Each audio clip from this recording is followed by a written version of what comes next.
Hello and welcome to Marketing Agent TV, Nigeria's leading initiative in the business of brand management and in the management of brand business. It is a 30 minutes awesome package that comprises brand news, brand focus, and industry conversation, all in a mix encompassing thorough analysis aimed at promoting the brand idea. I am Oluwabukola Omoni. Stay tuned. Marketing Edge on TV, promoting the brand idea. We begin Marketing Edge on TV with brand news, where we bring you the latest developments around brands and on the field of marketing and advertising in Nigeria and around the world.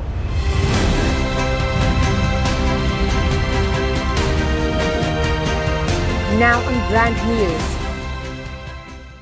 The Advertising Regulatory Council of Nigeria, ACON, has taken a significant step to uphold the standard of practice in Nigeria's advertising industry by inducting 38 members as fellows.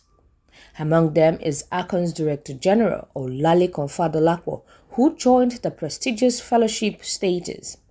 Emmanuel Adjufo, former O1 president, shared that the council received 45 applications, with 38 individuals recommended for fellowship. Unfortunately, 7 applicants were unsuccessful. The induction ceremony welcomed distinguished industry personalities like Tunji Adeyinka, Group Managing Director of the Rubicon Group, Chris Ndibe, CEO of Calcon Group, Agama Emesiefa James, Head of Corporate Commissions at Julius Berger Nigeria PLC, Adetu Owosheni, Chairman Group CEO of Ogilvy Nigeria Limited and Algorithm Media Limited, and His Royal Majesty Alayeluwa Oba Dr. Adeoriyomi Oluwasesan Oyebo, amongst others. ACON highlighted that to date, 162 practitioners have been conferred with the fellowship, and the latest 38 will be admitted to the body of fellows during the 2023 National Advertising Conference in December. Still on the apex regulatory body, the Advertising Regulatory Council of Nigeria, ACON, has revealed that the General Beaters advert, which showcases musician Davido in military attire on certain out-of-home media platforms in the country, will be flagged down. ACON stated that this decision was taken because the advert lacks approval from its Advertising Standards Panel (ASP) and also did not receive authorization from the Nigerian military to use its uniform before being publicly displayed. This was contained in a statement signed by the Director General of ACON, Dr. Olalekan Fadolapo, titled "Exposure of Unapproved Advert Using Celebrity Wearing a Military General's Uniform by the General Beaters." The regulatory umpire said upon application seeking approval to advertise, ACON's Advertising Standards Panel (ASP) requested the advertising agency to seek for and obtain approval of the Nigerian Military Authority to use its military outfit for the purpose of advertisement. According to the Regulatory Council, neither the authorization of the Nigerian military for the use of its uniform nor the approval of the ASP was obtained before the General Beaters advertisement was exposed. The regulatory authority emphasized that using military or paramilitary uniforms in advertisements is against the law unless formal approval is obtained from the relevant authorities. Following the alleged written claim by the Council of the National Institute of Marketing of Nigeria (NIMN), Marketing Edge, Nigeria's foremost marketing media platform, has unequivocally debunked the institute's claims, describing it as false, frivolous, and baseless allegations. It will be recalled that in a recent publication in a national newspaper, NIMN has falsely notified the public that Marketing Edge Limited has been making rating-based claims in their publications across the social media and other media outlets. According to the council, Marketing Edge's action is in clear breach of the Enabling NIMN Act No. 25 of 2003, which empowers the institute to regulate and control the practice of marketing profession and for matters connected therewith. However, Marketing Edge, in a statement, clearly pointed out that its management and editorial board have never and will never usurp or infringe on the NIMN's power, as every industry rating carried out by the publication is purely based on well-thought-out editorial decision and in tandem with the agenda-setting roles of the media. According to the Group Chief Executive Officer of Marketing Edge and Publisher, Mr. John Ajayi, he said, and I quote, "What we do at Marketing Edge is to continue to authoritatively report news, developments and happenings in the entire integrated marketing communications industry, which includes advertising, marketing, PR media, out-of-home advertising, and other experiential subsector. As a media group, we carry out market intelligence reports, research and surveys on regular basis with a view of offering very deep market insights on the Nigerian market and at the global level. In doing this, how do we now begin to infringe on NIMN? Which of the NIMN Act 2003 did we infringe upon in specific terms?" he asked. To start with, the unveiling of Nigeria's top 10 digital marketing professionals for year 2023 and the top 10 marketing managers in Nigeria was based on our meticulous editorial decision and as an industry watchdog with access to avalanche of information and resources. We must also state, without any equivocation, that our tangible claim to authoritative reporting is firmly hinged on our responsibility as the fourth estate of the realm with constitutional protection to carry out our functions without repression. Acting as free agents, we are careful not to infringe on the rights of individuals or organizations, of which NIMN is one, the publisher said. On the Council's claim that Marketing Edge published 20 names of marketing professionals, of which only 3 are certified members of NIMN. The leading publication pointed out that its editorial report, which remains the exclusive opinion of the publication, was based on the fact that all those that were profiled were outstanding marketing professionals doing extraordinarily well in all their great organizations with proven records of result achievements. It was, however, noted that it is not the business of Marketing Edge to begin to make inquiries about who is registered with NIMN or not, as long as the organizations that employed these individuals are satisfied with their employees. Our industry credibility is a hard-earned one. We have worked and are still working to build our equity. We do not need NIMN or any national or sectoral body's authority to write our reports or profile professionals who are gainfully employed in reputable organizations and multinationals. Therefore, we urge the public, Nigeria's marketing community, and stakeholders to ignore the false alarm raised by NIMN, the statement added. That was brand news. Next is Branding Focus right after the break. How do you add zinc to every meal? My new secret is the Golden Penny Mayonnaise. A deliciously creamy mayonnaise that gives me the freedom to explore and enrich every meal with omega-3 and 6.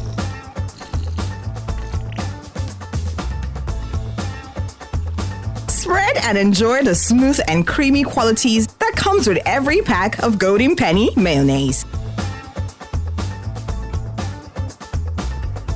Golden Penny Mayonnaise. Put a zing on it. Take it from me, the mind-blowing way to do things is the Glow LTE advanced way. When you stream, it's like you're in the drama itself.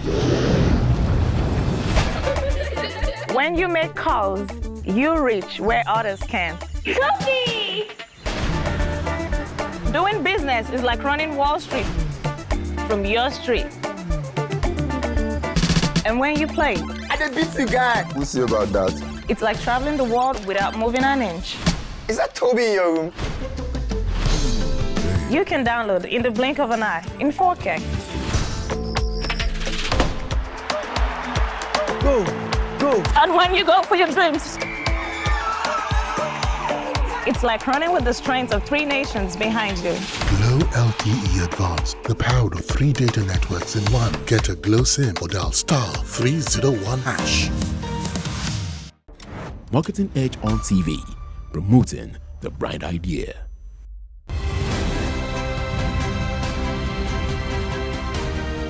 Now on Branding Focus.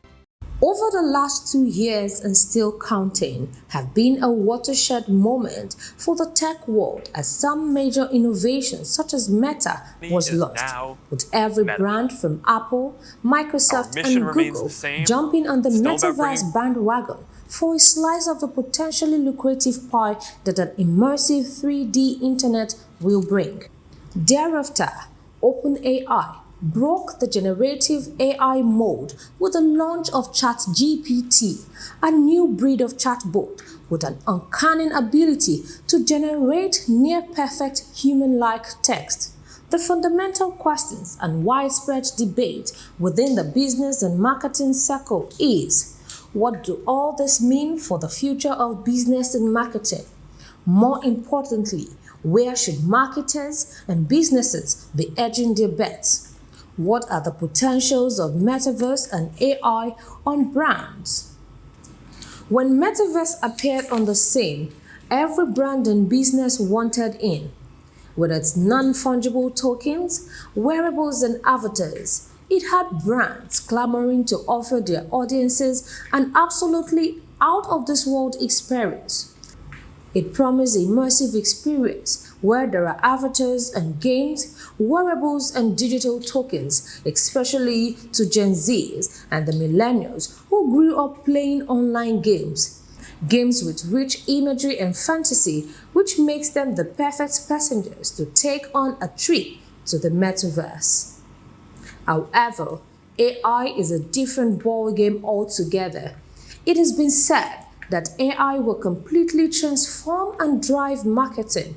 Where there is a lot of data and a great need for personalization, AI can help shape better customer experiences and enable better predictability of outcomes. What's more, AI can do wonders with segmentation by splitting customers into various groups based on specific characteristics, gender, age, income level, interest, and a zillion other criteria. It can power the mapping of what will work with whom. In fact, AI can enable brands to connect with millions of prospects with 100 different variations of marketing messages and help them track and measure their effectiveness almost instantly. AI powers creativity with regards to design and content. That was Branding Focus. Next is Industry Conversation, where we have discussions with industry thought leaders who have distinguished themselves in the business of brand management and in the management of brand business. My guest today is a marketing guru. She is the head of marketing at Cadbury Nigeria PLC. Join me right after the break. When great minds meet, great ideas inspire and transform a great nation. Yes, wherever you are, National Advertising Conference is back. So, join us. Let's share emerging perspectives on how brand narratives are developing talents, inspiring alternatives, and supporting a more creative economy. Theme: Marketing Communication as an enabler of national transformation. Yes, Abuja will be on standstill from December 6th to 8th, 2023. Venue: International Conference Center, Abuja. Time: 9 a.m. each day. Register at www.nationaladvertisingconference.com. National Advertising Conference 2023. Let's engage marketing communications for national transformation. Turn up, let's turn the nation around. Marketing Edge on TV, promoting the bright idea.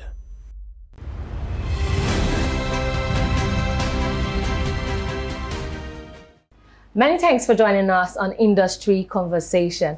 Today we'll be speaking with the head of marketing for Cadbury Nigeria PLC, Morolake Emokwari.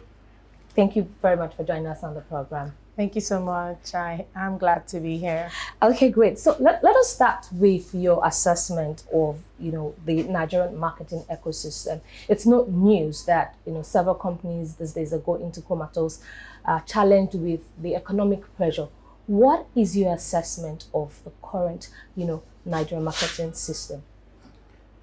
So I think the marketing ecosystem does not operate in isolation of the macro environmental climate. Okay. For any marketeer, whatever strategy, planning, or execution starts first and foremost with the proper context of both the macro and the micro environment. And if you look at the indices in the country today, you will agree with me that it presents a formidable challenge, both for manufacturers and marketeers, to read the current trends and understand where the opportunities cross-intersect their own strengths as an organization. It's also important to be very mindful of what your barriers are as a marketeer or a business leader in the FMCG or consumer goods space today, and understand how to mitigate against those weaknesses. I remember very clearly that at times like this that are challenging, there are some outliers that are able to leverage, certain cycles or indicators or trends within the space. Take into consideration, for example, COVID-19. Organizations that already had some level of technological integration into their operations, communications, definitely were able to survive the impact of the lockdowns and the implication on running the businesses. We're here in another cycle shaped by economic dynamics in the economic environment and volatility.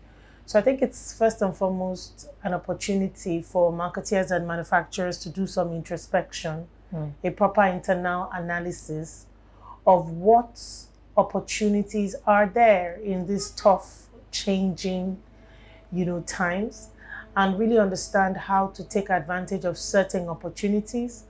At the same time, being very mindful of threats to costs, the running costs. It's an opportunity for marketeers to operate more leanly than ever before. It's an opportunity for marketers and organizations to drive more focus around the right portfolio mix, understand the opportunities with price pack architecture. It's also times for marketers to be closer to consumers more than ever before, and prioritize the key need states that are also more profitable and viable, to be able to meet those needs profitably at scale and with a high degree of meaningfulness. Okay, great. So apart from all of what you've mentioned, what do you underscore as the challenges faced in FMCG, and how do you think practitioners are confronting those challenges? I think on a top-line level, the greatest challenge for any organization right now is to stay afloat. Speaking to a couple of colleagues, also understanding the dynamics that organizations like the one I work with faces. I think the biggest question is how to ensure that you're delivering sizable operating income for your investors and your shareholders. At the end of the day, as a marketer or a business leader, you're definitely in business to make profits. So there's a challenge if you're bringing in revenue, as you would see with some of the reported earnings in the past 6 months, with high revenue thresholds, but severely impacted by either the effect of devaluation or rising costs. When it comes to contribution or operating incomes, we then begin to see classic variations. So I think number one, staying true to the promise of delivering profit to stakeholders, shareholders, and investors.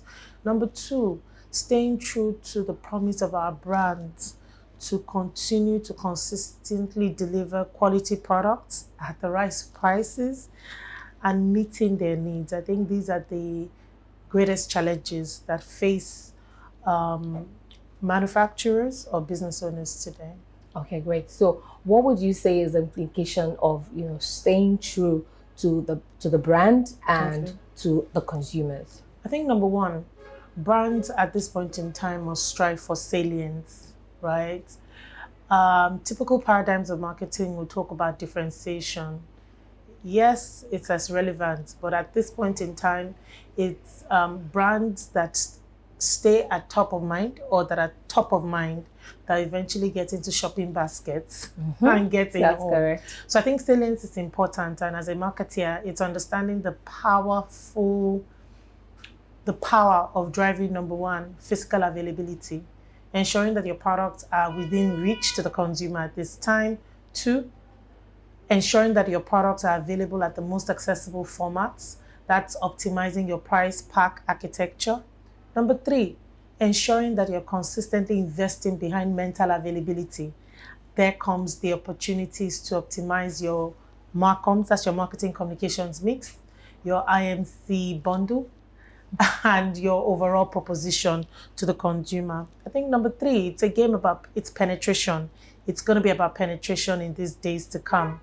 Typical school of thought will tell you drive penetration and drive frequency. You'd agree with me, getting into more households, getting into more stores is critical. It's a critical implication of the times that we're in. Number four, costs. Costs to the consumer. Two, your own costs as an organization, must be optimal to survive these challenging times. And I think finally, the promise of convenience, right? Convenience alternatives for the consumer to choose from. The power of variety within reasonable limits.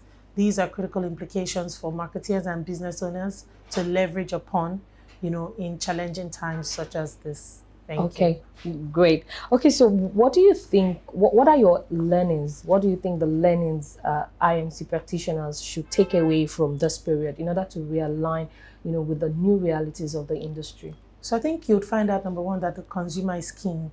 The consumer is king. I've heard that before. With the availability of some substitutes, more affordable substitutes, low-cost alternatives, organizations must understand that consumers will prioritize and rationalize, in times like this. So the question is, how well do we know our consumers? How equitably are we meeting their needs? What is the bond and the relationship as a brand that we're driving to ensure that we're connecting, we're engaging with them, we're top of mind? And when we talk about their needs, it's not just the product needs, it's also their societal needs. You'd ask me, how do I invest? Are we talking about CSR? No, right? We're talking about societal marketing.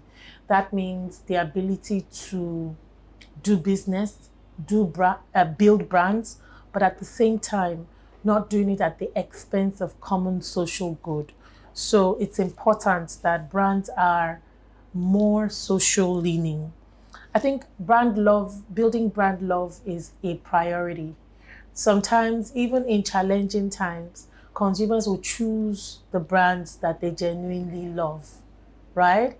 Even when they rationalize, there is a portion or a share of their pockets that they will keep for the brands that make some meaning to them. That's correct. Right? And I think the last word is agility over perfection. There is hardly any time to be perfect.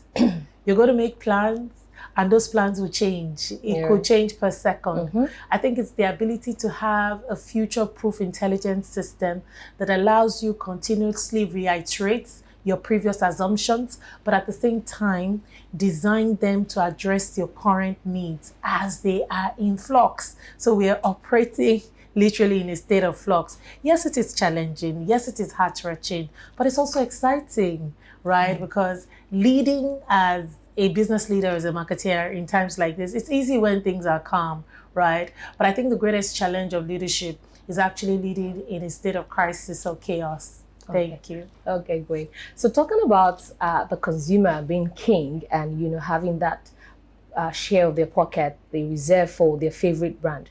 Do you expect to see a surge, in the Christmas season compared to other months?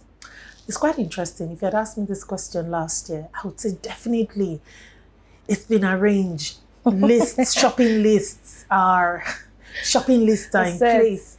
But when you speak to a couple of consumers today, some do not even know we're in December, right? Or December is upon us. I think a lot of us are trying to survive the year, aren't we? Right? But I think it's also important to know what the priorities are, right? And then ensuring that our brands get into those priority moments. If you have a brand that is indulgent, there's some days you wouldn't want to miss your shelf displays. If you're a staple food, then this is the time to speak to your consumers about why you matter, about why you should be their priority, and about why you're with them, right? And helping them either breathe better, be better, or just survive in this tough period. I think even how you communicate as a brand this Christmas will be more important than ever before. Marketing Edge on TV, promoting the bright idea. And that's the much we can take on this week's episode of Marketing Edge on TV. Join us same time next week for the concluding part of our conversation with Morolake Omokpairi. Bye for now.